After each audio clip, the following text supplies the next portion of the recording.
Hey, ladies, welcome back to the Single Moms United podcast. If this is your first time joining or listening to my podcast, this is designed to help encourage and motivate our single moms who are out there trying to get it done on their own and to provide tips and recommendations to try to help make your life a little easier. If you are not a single mom and you just happen to stop by, you know a single mom that's out there trying to do it on her own, I would encourage you to invite her to listen to this podcast, the tips that are available that we provide around finances and childcare and just overall support for the single mom. Today, I want to talk about decisions we have to make and questions we need to be asking for some of these critical issues we face every day that we have to make. Last week, I talked about parent teacher alliances as it relates to our children and their education and supporting our teachers as they continue to, provide that curriculum to our children and to ensure that they're successful in life. I provided some questions that I felt were appropriate to ask teachers during the parent teacher conferences. And so I want to continue down that path, however, with a slight angle to the right. And this week I want to talk about our non school age children, our toddlers or preschool children. And then, of course, the younger children. I want to break it down by some questions you should be asking when you're looking for a daycare or preschool for your child. These are not all inclusive. This is designed to get you thinking of ways to approach and identifying the best preschool or daycare available for your child. As I go through some questions you can think about asking, the good news about this podcast, you can rewind and, if you don't have a pencil and paper now, you can go back and get it later. And so I'm just going to go through some questions that I think are invaluable that you should be asking as you try to identify this care for your child while you work or go to school or even look for a job. We definitely want to make sure our children are in trusted and safe hands. And we don't know that if we don't ask the right questions. Again, you know your situation, you know your child. You may say, yeah, I like that question and I'm going to add on to it. I encourage you to do that. I actually encourage you to come up with your own questions anyway because your situation is unique. Again, some of the things that we want to ask related to enrolling our children or trying to find the best daycare or preschool is the daycare license. What that means is, do they meet certain requirements to run a daycare preschool? That is required by the state, these certifications. And if they are certified, you can ask where that's housed at, where they keep it at. Most places should keep it on the walls. That's the first thing you should ask. Now, it does illustrate that they did go through proper procedures to open those doors. Secondly, employee background checks. Some companies or some of these locations, they're going to, volunteer this information for the most part, which they should given the nature of their business. Just in case they don't, you would want to ask them about employee background checks. I would also ask what was checked, and then how often do they do this? Is it just one time to onboard them to the company, or do they do this periodically as long as they're employed with this particular daycare or preschool?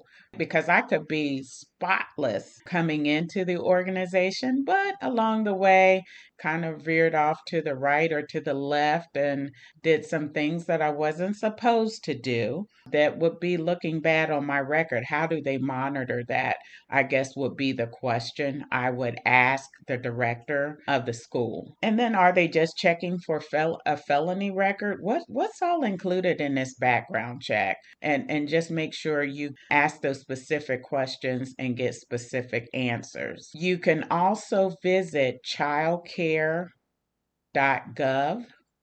again, childcare.gov, G-O-V. It's listed out there by state where you can go and research specific information about background checks and what preschool and daycare facilities should be doing as it relates to their hiring staff to watch your children. So definitely, ladies, do your research and make sure as you're comfortable in leaving the children in the care of others, and that requires us to look this stuff up.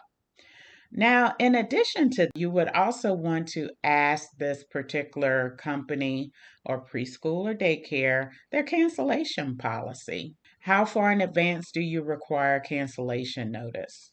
And then if they don't point it out to you in a brochure or in writing, then get it in writing. If you're interested in going with this particular preschool or daycare, I mentioned in my prior podcast, if this isn't pointed out and you're getting things verbally, is nowhere in writing, then you do a follow-up email to them to get it in writing. And then if they don't respond, then you probably don't want to go that route of going with that particular company for that very reason. Because what that does, getting it in writing, what that does is it makes sure you're covered. Again, they can tell you anything, anytime, and it can be he say, she say type of scenario. If you get it in writing, there's no disputing that. It's in writing. The other thing we want to ask is disciplinary issues. How do they define discipline? Again, you want to make sure that's documented. Very important that piece of it be documented because our children aren't angels. Nobody's perfect. There may be times where they may have to enact some type of disciplinary action on that child. And you want to know what that is, okay? And you want to make sure you have an agreement on what that is. We don't want disciplinary action to take place and they told you it's going to be one thing, and then Johnny comes home, he has a bruise on his arm and it's something else. That's a problem. And so we definitely want to make sure we get that in writing of what that policy is. Also, what is the teacher child ratio? What I mean by that is how many children are assigned to one teacher or one staff member. Is it 10 children to one teacher, or is it 5 to one teacher?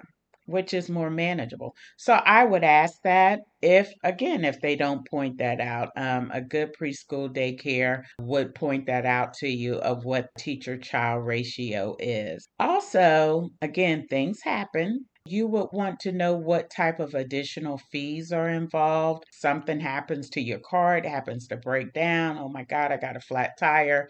I'm going to be late picking up little Johnny from daycare. Is there any kind of fee around if you pick them up late? Again, you would want that pointed out because the worst thing to happen is you get the bill and you think it's going to be this amount and this is what you budgeted for. And then next thing you know, it's like, oh my God, there's a $25 penalty fee because I picked little Johnny up late because of a flat tire. So you definitely want to make sure that's pointed out, get it in writing. You'll have to pay an additional $25 if you're 15 minutes late in picking little Johnny up. That again is critical because remember, we're trying to manage our budget. And along those same lines, how can I make those payments? Is it strictly by check? Do I hand it to you cash? And if that's the case, you should be a little suspect about it. Reel me back in.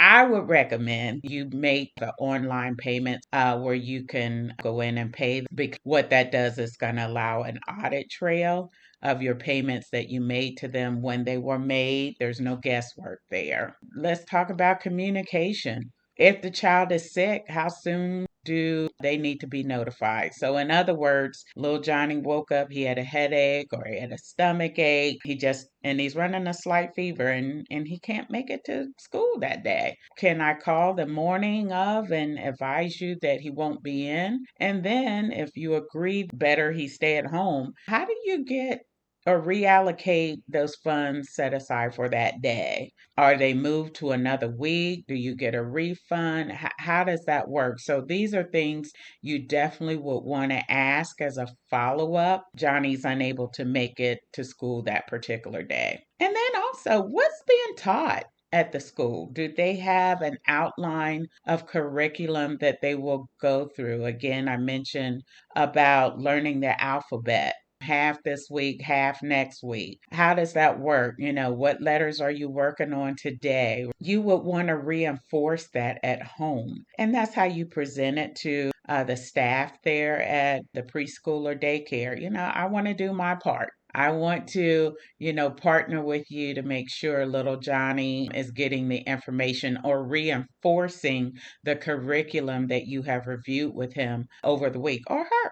Okay, or your child or your children. I wouldn't think any of these particular companies would object to that. Matter of fact, I would think they would embrace that, because now it's going to make their life just a little easier if you're helping the children or the child at home. Another question is what snacks are provided, because remember, you're paying for this. This should be all included in this amount that you're paying weekly or monthly. You would just want to know where your money's going as it relates to those snacks. Are you able to provide your own? Little Johnny may like the little fruit roll ups, but they don't offer those. Are you allowed to bring fruit roll ups or send fruit roll ups with Johnny? A good question to ask. All they can say is no, but you definitely want to ask that. And it will also be an opportunity for you to educate your child. I can't send fruit roll ups. They prefer we not to, or they prefer to provide their own snacks or something like that. So little Johnny doesn't get in that class, I want my fruit roll ups. I want my fruit roll ups. At least he knows in advance you're not getting them while you're at the preschool daycare. Okay. And then also, a lot of children have allergies. And so you definitely want to talk about and how they would potentially handle that. What about inclement weather for those folks that live in those snowy areas, or even large rain deluges that occur in spring and that cause flooding and so forth? And the company is impacted by inclement weather. How do they notify you? Is it text? Is it an email? Is it a call? How soon do they notify you? The sooner the better, right? Because if you have a job or you're in school, you definitely want to know sooner versus later that they're closed. Get that information. And again, if that's not pointed out in any of their materials, then again, follow up with an email so you can get that in writing. You also want to know when they do close or have to close for that reason, what happens to those funds that are allocated for that day. You get them back, or do they move to another day? How does that work? I would assume they would have fee structure outlined in their material somewhere. As they outline that material, it will also tell you how they allocate those funds if you're unable to bring Johnny or they have to close the site for inclement weather. I did talk a little bit about the sick child, but you definitely want to make sure you review their sick child policy. Also, if you are planning a vacation or go out of town for a little while and take the child or children, how far in advance do you need to let them know you're being billed for this? Can you move those funds around? All of these things you have to know. Now, again, if this is not outlined in any of their documentation, then you definitely want to follow up with that email with that question, hopefully get a response. Now, if you don't get a response, then that's something to think about before you make your final decision, because we're always asking these questions. That's the reason why we ask these questions, is because of the fact that we need to make the best decision as it relates to our children or our child as we are leaving with someone we don't know. I would also ask, depending on your child's age, do they encourage naps? Younger children probably would need a nap, and especially if you're getting up pretty early in the morning to head to work or to school, they'll need to get a nap midday, hopefully. So you would want to just clarify that company of when and what time, they generally take naps, how long are the naps for, and then where they taken at. Is it on the floor? Is it on the mat? I don't know if I necessarily be comfortable with my child taking a nap on a mat on the floor. To me, it seems like they would have some kind of cot or something like. But that's just me. That's just me. But that's something you definitely would want to look into. And then finally, you would want to explain to your child or your children why this needs to be done. As I mentioned last week, we talk about enrolling our children in school and saying you have to go to school and I'm going to get you school supplies and I'm going to get you this. But we never explain that you're going to school to learn. And especially now, children are much younger as it relates to preschool and daycare. You definitely want to try to have that conversation with them because they're going to want to like, where are you going, mommy? Who are these people? I don't know these people. And you're leaving me here with. So you want to try to have that conversation with them, why they are being with this particular daycare. And then also educate them, make sure they tell you everything, good, bad, and different. Believe your children. And this is a situation where we don't acknowledge how they do it in the judicial system where you're innocent until proven guilty. When it comes to children, you guilty until you're proven innocent. I'm just saying that in my out loud voice because children are so innocent. Most children don't start out lying. That's a learned behavior. They don't start out lying. So anything they tell you are uncomfortable with, believe them. Please believe them. That's my topic or my questions around daycare and preschool, what you should consider when you're trying to identify the best one. Okay, so I hope you found value in that. My next area I want to talk about is when you want to go out and have that me time, spend some time with your girlfriends or your boo or significant other, and you just need to get out the house for a bit, or maybe you just want to get away, do some shopping, or go get your nails done. That me time, just to get out the house. You want someone to watch the kids while you're gone. Now, let me state this first. Now, you definitely recommend someone you know and trust to take care of your children. With me, it was my mom or my sister. It was immediate family. My brothers and sisters always tap me on the shoulder to watch their kids. So if you can stay within the family as long as they can be trusted, right? Because that's really where you want to go. And you'll feel more comfortable enjoying yourself for your me time and not having to worry about them because you know where they're at and you know who they are with. However, sometimes circumstances present themselves as you can't find a relative to babysit. Okay, so you may have to try to find someone to come in and care for your child or children. What's it like trying to find and hire the right babysitter? It's just as important as finding the right daycare and preschool. And here we go again. You still need to ask questions and do your research. Remember, when you're doing your meantime, you don't want to have to worry about your children. So, a lot of the things that I just discussed around identifying preschools and daycares kind of aligns with the babysitter but on a smaller scale, if that makes sense. You would want to definitely confirm their age. They may not provide that in advance to you, but you might want to say, how old are you? I would prefer someone 13 and above to watch the child unless you know that anyone below 13 is pretty responsible.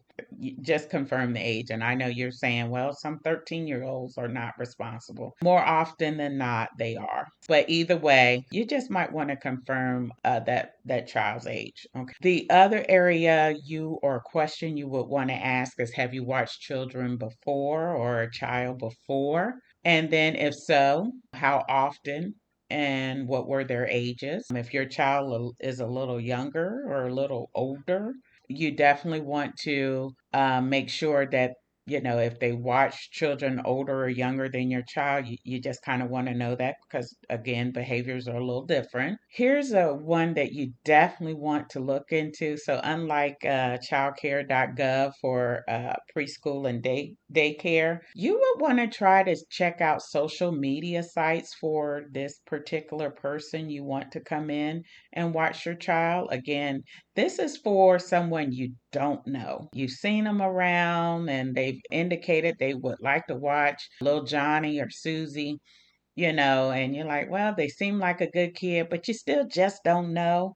After a certain age, remember, lying is a learned behavior. And so they may not tell you everything. So you would definitely want to check some social media site, Instagram, Facebook, because guess what? It may tell you everything you need to know. You may not need to ask not one more question.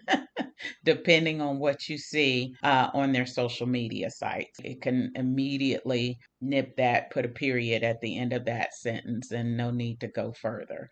Okay, so definitely check their social media sites. Now, along that line, if you decide to go with this particular person to watch your child or your children, ladies, write down. You can even put it in a email communication. The rules of how to behave in your household. I'll say that again. Write down or put in an email the rules of how to behave in your household. Well, what do you mean by that?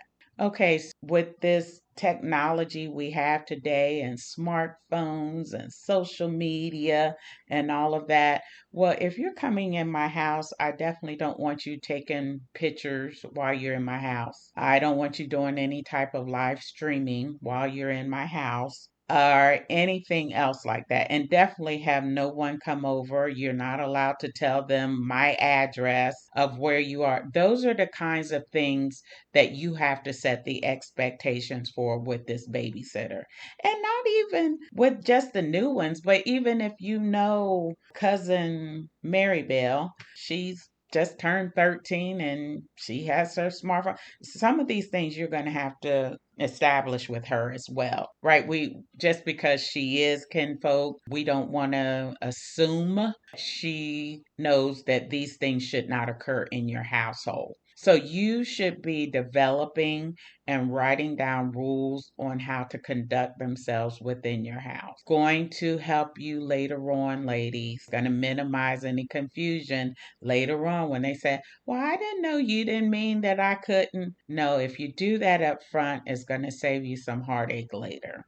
Also, again, I would recommend you put this in the email as well and send it to them in advance so that they can see it because they have the right to say, you know what, if you're going to be like that, then I don't want to do it. And then maybe you all can find happy median as far as, okay, well, okay, you can be on your phone or whatever, but you can't tell them this. I think you all can find a place where you can negotiate and that you can still hire the young lady to come in and watch your child or your children. But you have to discuss that and you have to put that out in advance because you're going to be ready to go to that concert on Saturday. And we don't need to have no drama at the last minute as far as what you want or how the babysitter should behave while they're in your home. You want to include in there what to do in an emergency. Okay, I would also put that in. Here's the phone number. This is where I'm going to be.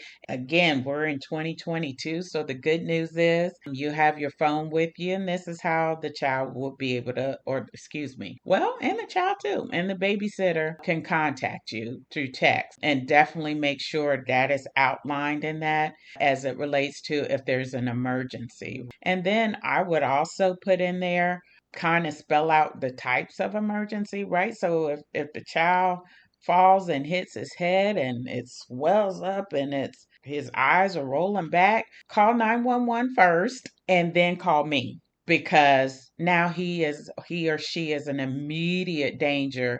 Don't call me and say, "Oh my God, Johnny fell and hit his head on the corner table. Now his head is he's this bump is humongous on his head. Oh my God, what do I?" No, no, no. Please call 911 first. And this is the kind of stuff you would put in there and review it with them. And then call me. And then I'm on my way. I'm going to meet them there at the hospital related to little Johnny. But these are the things you have to do. You have to do this because this is real life. Things happen. Kids fall. They get into stuff. Things happen. And when you set it up with the expectation that this can happen, the stress level is going to be minimized. Not that you're not going to have stress and freak out. You are, because your child just hurt themselves. However, you have a plan. And so, even if something does go wrong, you have a plan in place. And that's what this is all about, having that plan in place, because it's going to ease that stress level versus if you don't. Oh my God, who do you call? Okay, call 911. Now call me back. No, no, now what's happening?